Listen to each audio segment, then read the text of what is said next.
Hello, everyone, and welcome to Frisco's Living. I'm Casey DeSantis. Hey, folks, happy Tuesday. I'm Curtis Dvorak. Well, all eyes are on Maria. Well, in the Caribbean. Kind of out that way over yonder. Yeah. We're hoping she's going to kind of go like this and not affect anyone. But the second major storm hit the Caribbean, right? And people have been watching it as this is what, I can't even think how many storms now have come through. Major storms, of course, this one and Irma.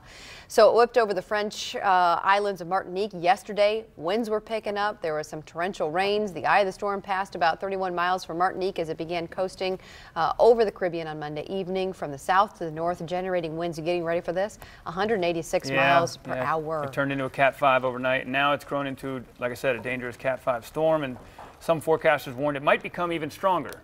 But again, luckily for us, it looks like it's going to go out to sea. But it was following the path it could take near many of the islands recently devastated by Hurricane Irma and head towards possible direct strike on Puerto Rico tomorrow, which, so I keep saying, the Virgin Islands and my friends down there, they're getting hit right now with the outer bands. Have you heard from them, or a couple? A lot can't. You know, I mean, they're finding areas, like some they're going to the top of some of the mountain, the hills there, and using cell phones. But they're able to get on Facebook and social media. Okay, so there's and everybody's checking in. But yeah, just sad for them down there because those islands already struggle with infrastructure, and looks like they're going to have a much longer cleanup. So. And you saw at the top of the show, so you Jose, Maria, and then Lee.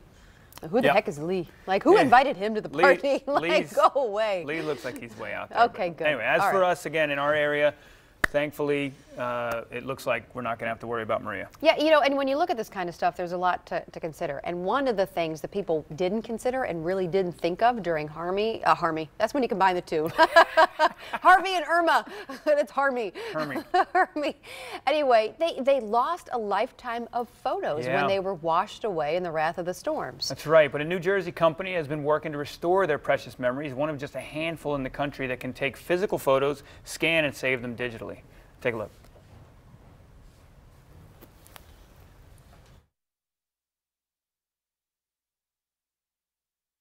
They are family weddings, grandparent black and whites, Christmas, Halloween, 70s hairstyles and swimsuits, and simple laughter between siblings. All of these photos were soaking wet, joyful memories nearly washed away by Hurricane Harvey. We could feel the moisture even through the outside of the box and knew immediately that these needed to be dried. From Texas to Florida, boxes are pouring into South Jersey-based Photo Bridge. They found us on the web by doing a quick search for, photo restoration, photo saving. Some of the family heirlooms floating in basements filled with water. So on top of the rain, we had 18 to 20 inches in different areas of our home. For Lily Warden of Houston's hard-hit Willow Meadows, there were tears. I think I started crying like I'm getting ready to do now. Her life events full of smiles are now lying on this table. We've laid out, this is about 3,000 photos. To be dried. When photos get wet like this, they actually act like cement. Dusted. Everyone's just going to go around the clock, and as stuff arrives, we're not going to let anything sit. Then scanned. Looks like we're going to be able to save 90% of these photos. To be saved for good. The cost involved is $185 per 1,000 pictures, so the box of albums you send that may be sandy, soaking wet, or stuck together can be preserved on a flash drive. You may consider it peace of mind in the palm of your hand. Warden is so grateful. I just felt so compelled to try to save them because that's my kids' legacy, my grandkids' legacy. What other kind of job does someone get to do this? It smiles. It's not people only do this because they love their families. Really cool, really cool. And if you're out there and you got some photos you want to get digitized, there's a online service called scanmyphotos.com. It's offering 500 pictures scanned for free for Florida and Texas residents. That's really cool. Yeah, it's one of those things that, he's like, oh, I'll get around to it. And then you see things like. Now you got a reason, especially if you live in Florida. Right, yeah, just do it. You have it. And I was even saying, like, with all the, your iPhone, you have all the pictures, like, there's like a million pictures of Madison on my iPhone, right? And I was just telling my husband, I would hate for something to happen to that iPhone because I haven't backed it up. And then lose all those photos. So I know, I got to do that before I leave this week. I got to back up my iPhone because that's the other thing too, load all the pictures on there. It's ironic though that our photos are all sitting in the cloud and we're worried about them being wiped out by big, massive clouds. That's right, there's a lot of activity up there. We need to get Craigly in on this. Hopefully the hurricanes can't hit the cloud. The cloud. Because my photos hopefully are safe up there. Hopefully, anyway, somewhere, wherever the cloud is. Okay, so. Robin out there, by the way, my sister, get mom's photos digitized. There's your there's your note. note. There you go. 500 free. She's the oldest. Service. That's right. That is her responsibility. That's right. I always dish things with my sister too. You know, she's the older one. You do it. Yes. You took all the china anyway from our grandparents, so they're. Oh, looks like I'm just kidding. Looks like we uncovered it, ripped off the scab there. So therefore, it is your responsibility. It's kind of a timeshare thing. I guess I'll get it in the next 20 years. Okay, so yesterday we were talking about the Jags' tough loss with the Titans. I know you were kind of going on a little bit of a rant and a little bit on social media too. So, well, apparently in San Diego. Win some, you lose a lot.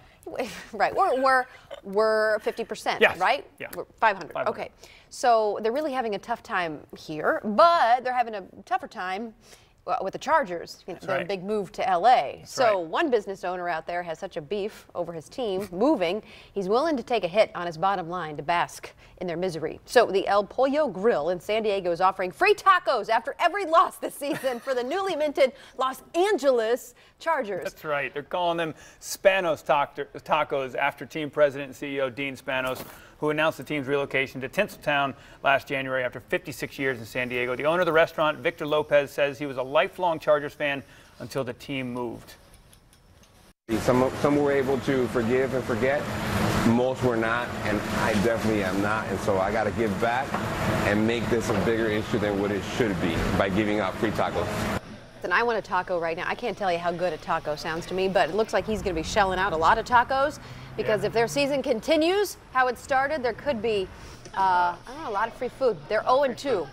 Yeah, but he's going to get some other business out of it. But yeah, there's definitely. Well, sure, we know about it. Where's our salt? Here on the East Coast. Where's the salt? Where's Salt Bay when you need it? We need a graphic of Salt Bay because there's a lot of salty people in San Diego, but deservedly so. Because Spanos, you know, he went for the cash grab, and it looks like so far in LA that it's not working out for them because both LA teams, the Rams and the Chargers, played this week at home.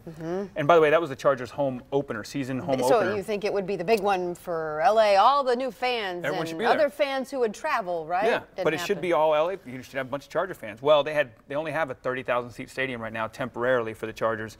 They tarped 3,000 of the seats, and Dolphins fans bought like half the tickets. So at the end of the game, when the Chargers kicked for the game winner, the kick went up, it missed, but the roar was so loud, the Chargers fans and the Chargers players on TV? thought they won. Players because they thought that the kick went through. A couple of players actually said we thought we won. reaction. We thought it went through because we hear the reaction and we realized it was the Dolphins fans actually cheering. So yeah, it looks like the NFL's cash grab in LA is not starting out too well. I guess, are they thinking maybe long-term strategy? We just have to build up the franchise and hopefully you build it, people will come. You know, there's a lot I could say about the NFL. It's a cash grab and the fans are not the priority for them. The bottom line's the priority and the fans in the stadium, look, they're getting TV money. Well, and we were talking about the TV, but if you look, the ratings are down. Yeah. So eventually, it's one of those things. Eventually, it'll hit, and they'll realize, oh wait, but it might be too late because it's starting to slip. The business of football, I said it today on Twitter. The business of football is killing the sport of football. But, you know what I have to say? Go Bucks. Go Bucks. Even though we lost to Oklahoma and it was really painful. That's college football. I know, but it's so much fun. You say go Bucks, people think you're a Tampa Bay fan. Oh, that's a good point. Right. Oh, that's not right. I was thinking the Ohio State Buckeyes. The Ohio. We had a rough start to it. It's okay. We've been talking about this for weeks, too. What's this? And now a summer-long search for $1 Million Act wraps up over the next 2 nights. The finale of America's Got Talent begins tonight on NBC, and tomorrow night, the winner is going to be revealed based on America's vote. So Mark Barger has a preview of all of the top acts. Take a look. Making the finale of America's Got Talent. You just have to think to yourself that you can do this. Has the potential to be overwhelming for anyone. It's just really nerve-wracking and terrifying at the same time. But it's not overwhelming for a dog named Hero. Funny thing is he only barks when we perform in front of people, so in the rehearsals and stuff he's pretty quiet.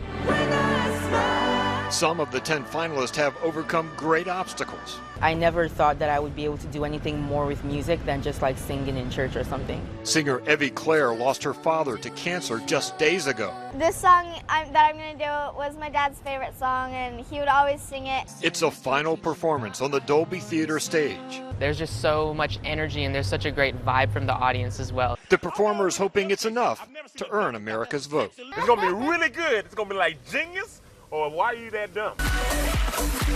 Dance team Light Balance puts a high-tech spin on its moves, while Diavolo has a master choreographer calling the shots. I'm always trying to push my dancers beyond their own limits and that's what I'm focusing on. For one act tonight, it'll be $1 million performance. The tensions are high, but everybody's really ready to go. America gets to decide which one.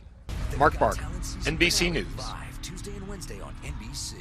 And so we were talking, you know, not only is it the $1 million. act, it's the $1 million, it's the act, it's also the backstories, right? Because these stories are so compelling about how these people were able to get here. And then you and I were saying, like, it needs to be, well, like it needs to be anything, it can be whatever it wants, whoever America wants.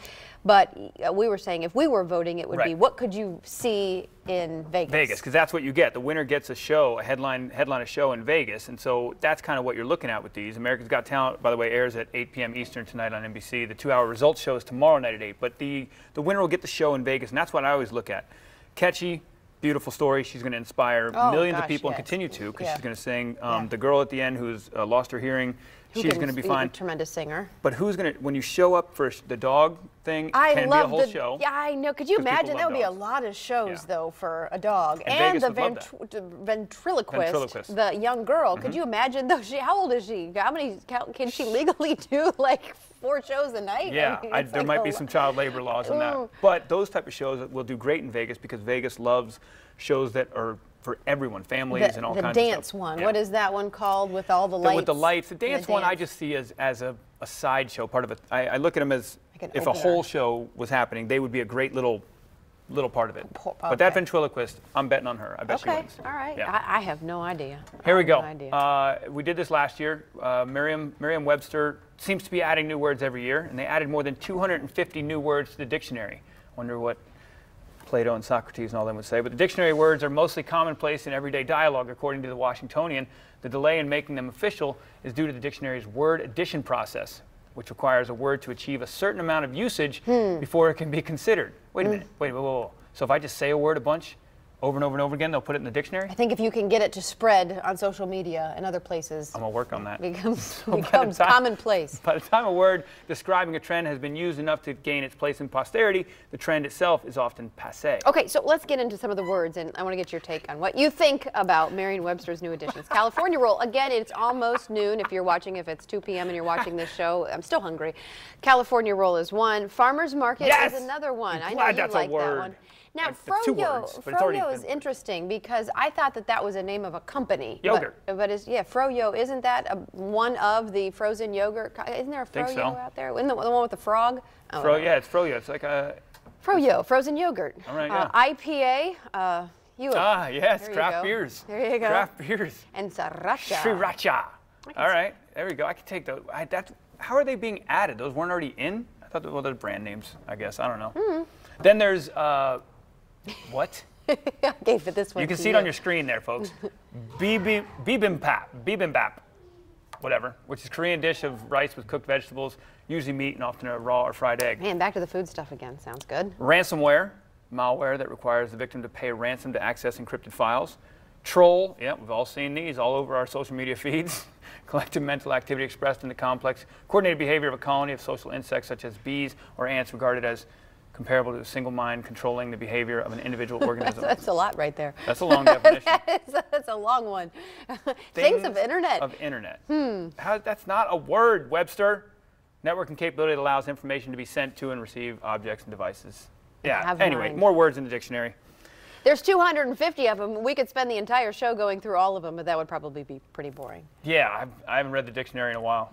I used to read it. I used to, yeah. I used to read it all the time, you know? Yeah, you know. Casual night reading. Right, exactly. Anyway, we got more coming up. Dang it, we missed the koala in the wheel well again. We're going to bring that to you eventually. It's like people have already seen the koala, and we had that in the rundown yesterday, and then today we want to talk about the darn koala, but, you've probably seen the poor, it's fine, though. The koala's fine.